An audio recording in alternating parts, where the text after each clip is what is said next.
মর্যাদা এত বৃদ্ধি কেন? রমজান মাসের মর্যাদা যতগুলো কারণে বৃদ্ধি হয়েছে তার মধ্যে অন্যতম কারণ হলো এই রমজান মাসেই আল্লাহ পাক পবিত্র কোরআনুল কারীম নাযিল করেছেন। যতগুলো কারণে রমজান মাসের মর্যাদা বৃদ্ধি হয়েছে তার মধ্যে অন্যতম একটি কারণ হলো আল্লাহ পাক এই রমজান মাসেই কোরআনুল কারীম নাযিল হয়েছে বিধায় একটা আরেকটার পরিপূরক।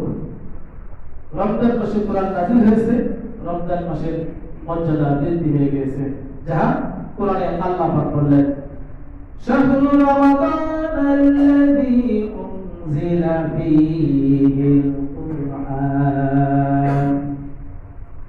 রমজান কোরআনকে যদি আপনি প্রশ্ন করেন, কোরআনকে যদি আপনি প্রশ্ন করেন কোরআন তুমি কোন মাসে নাযিল হয়েছো, কোরআন উত্তরে বলবে শাহরু রমাদানাল্লাযী উনজিলা ফীহিল কুরআন। আমি কোরআন রমজান মাসে নাযিল হয়েছে। যদি বলি সুবহানাল্লাহ, কোরআন বলবে আমি রমজান মাসে নাযিল হয়েছে। এখানে শেষ নয়, কোরআনকে যদি বলা হয় তুমি কেন নাযিল হয়েছো, রমজান মাসে নাযিল হয়েছো ঠিকই, কিন্তু তুমি কেন নাযিল হয়েছো, তোমার লক্ষ্য কি, উদ্দেশ্য কি? কোরআন বলবে হুদাল লিন-নাসি ওয়া বাইয়িনাতিন মিনাল হুদা ওয়াল ফুরকান। আমি কোরআন নাযিল হয়েছে হুদাল লিন-নাস, বিশ্ব মানবতার হিদায়াতের জন্য আমি কোরআন নাযিল হয়েছে। যেটা বলি সুবহানাল্লাহ। এখানে শেষ নয়, কোরআনকে যদি প্রশ্ন করা হয় তুমি রমজান মাসের দিনে নাযিল হয়েছো না রাতে নাযিল হয়েছো, প্রত্যেকটা বিষয় পুঙ্খানুপুঙ্খভাবে আল্লাহ পাক কোরআনুল কারীমে দিয়েছে। আপনি পড়লে, প্রশ্ন করলে, আপনি কোরআনকে প্রশ্ন করলেই সাথে সাথে উত্তর পেয়ে যাবেন। যেটা বলি সুবহানাল্লাহ। কোরআনকে যদি প্রশ্ন করা হয় তুমি দিনে নাযিল হয়েছো নাকি রাতে নাযিল হয়েছো, কোরআন বলবে ইন্না আনজালনাহু ফী লাইলাতিল কদর। আমি কদরের রাতে নাযিল হয়েছি। সুবহানাল্লাহ। এখানে শেষ নয়, কোরআনকে যদি প্রশ্ন করা হয় তুমি কেন কদরের রাতে নাযিল হয়েছো, অর্থাৎ কদরের রাতে নাযিল হওয়ার কারণটা কি? কদরের রাতে নাযিল হয়েছে ঠিকই, কিন্তু কেন? কি মর্যাদাপূর্ণ একটা রাত সেই কদরের রাতে নাযিল হয়েছে? কোরআনুল কারীম সঙ্গে সঙ্গে আপনাকে উত্তর দিয়ে দেবে লাইলাতুল কদরি খায়রুন মিন আলফি শাহর। কারণ কদরের রাত এমন একটি রাত যে কোরআনের ভাষায় সেই রাতটা হলো হাজার মাস অপেক্ষা উত্তম।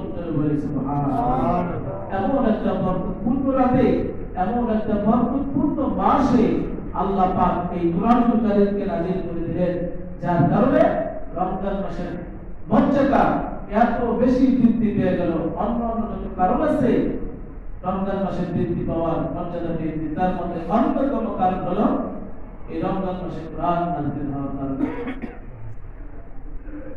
এখানে শেষ নয়, কোরআনুল কারীমকে যদি আপনি প্রশ্ন করেন হে কোরআন তুমি নাযিলের পূর্বে কোথায় ছিলে, নাযিলের পূর্বে কোথায় ছিলে, কোরআন সঙ্গে সঙ্গে উত্তর দেবে ফী লাওহিল মাহফুজ। আমি লাওহুল মাহফুজে সুরক্ষিত অবস্থায় ছিলাম, সেখানে আমি অবস্থান করছিলাম।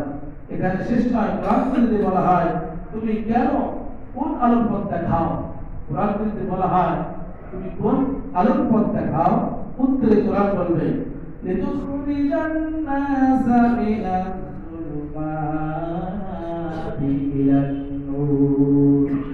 পঞ্চীভূত অন্ধকারে অবস্থান করা,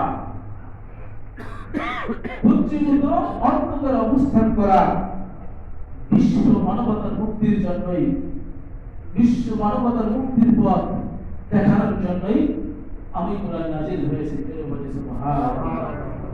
তাহলে এই যে কোরআন আল্লাহ পাক আমাদের জন্য দিলেন, আল্লাহ পাকের পক্ষ থেকে বান্দার জন্য পৃথিবীতে যত নিয়ামত আছে তার মধ্যে সর্বশ্রেষ্ঠ নিয়ামত হলো কোরআন। সুবহানাল্লাহ। এই কোরআন আল্লাহ পাক আমাদের জন্য দিলেন।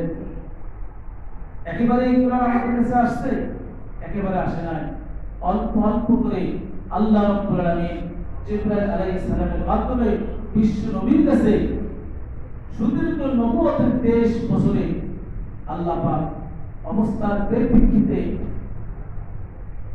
কখনো কখনো একটি আয়াত, কখনো কয়েকটি আয়াত, কখনো একটি সূরা পর্যায়ক্রমে ঘটনার পরিপ্রেক্ষিতে, অবস্থার পরিপ্রেক্ষিতে আল্লাহ পাক জিবরাইল আলাইহিস সালামের মাধ্যমে ধীরে ধীরে আল্লাহ তার কাছে পৌঁছে দিলেন।